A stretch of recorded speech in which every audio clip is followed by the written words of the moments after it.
এই সরকারের কিছু কিছু উপদেষ্টারা রিফাইন আওয়ামী লীগ করার স্বপ্ন দেখছে। আপনারা এই সমস্ত নাটক করতে গেলে আপনাদের অস্তিত্ব কিন্তু থাকবে না। এই আওয়ামী লীগের দোসরদের ব্যবসা বাণিজ্য এখনো টিকিয়ে রেখেছে কোন কোন উপদেষ্টা আমাদেরকে খুঁজে বের করতে হবে, তাদের বিরুদ্ধে আমাদেরকে নামতে হবে। এই স্বরাষ্ট্র উপদেষ্টার দিয়ে কাজ হবে না, এই স্বরাষ্ট্র উপদেষ্টা পরিবর্তন করতে হবে। এই দুর্বল অনভিজ্ঞ এই উপদেষ্টা পরিষদ দিয়ে এই রাষ্ট্র সংস্কার এবং নতুন বাংলাদেশ বিনির্মাণের কাঙ্ক্ষিত লক্ষ্যে পৌঁছানো যাবে না।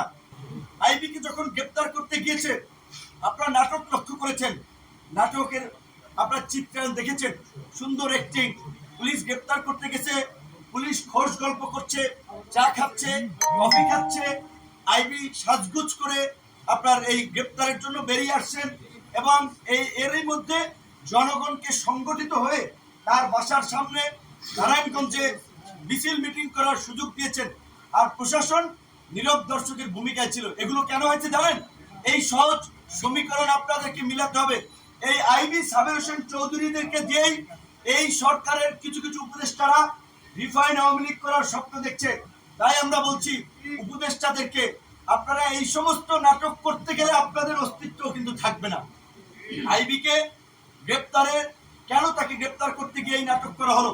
কেন আইবির সমর্থকদেরকে এই মিছিল মিটিং করে এই পরিবেশ তৈরি করতে দেওয়া হলো?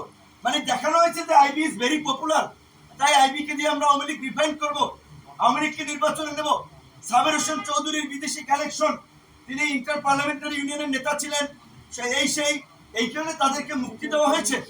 এই সমস্ত ঘটনায় আমরা লক্ষ্য করছি কিছু আমাদের অ্যাক্টিভিস্টরা শুধু আসিফ নজরুল সাহেবকে আপনার দোষী সাব্যস্ত করছেন, কিন্তু প্রকৃত অর্থে এই জন্য যারাই অভিযুক্ত, শুধু আসিফ নজরুল হয়, অবশ্যই তার আমরা বিরুদ্ধে বলবো, কিন্তু আসিফ নজরুলকে শুধু একা টিকারে রাখলে আপনার টার্গেট করলে হবে না। প্রকৃত অর্থে যারা এই আওয়ামী পুনর্বাসনে জড়িত, গণহত্যাকারীদের রক্ষায় জড়িত, তাই আমরা মনে করি এই স্বরাষ্ট্র উপদেষ্টার দিয়ে কাজ হবে না, এই স্বরাষ্ট্র উপদেষ্টা পরিবর্তন করতে হবে।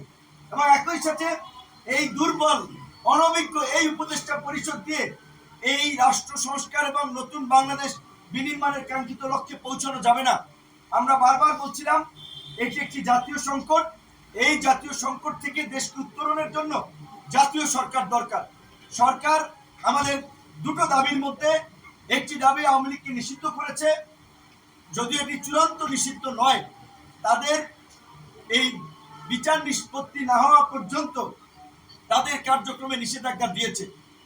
আমরা নির্বাহী আদেশে একেবারে চূড়ান্ত নিষ্পত্তি চাই না, আমরা বিচারিক প্রক্রিয়ায় তাদের একটা নিষ্পত্তি চাই। কারণ তারা গত 16 বছরে যেই গুম খুন মানবতা বিরোধী অপরাধ এবং গণতন্ত্রকে ধ্বংস করে একদলীয় শাসন ব্যবস্থা কায়েম করেছিল, তাতে বিচারিক প্রক্রিয়ায় আওয়ামী লীগ নিষিদ্ধ হয়।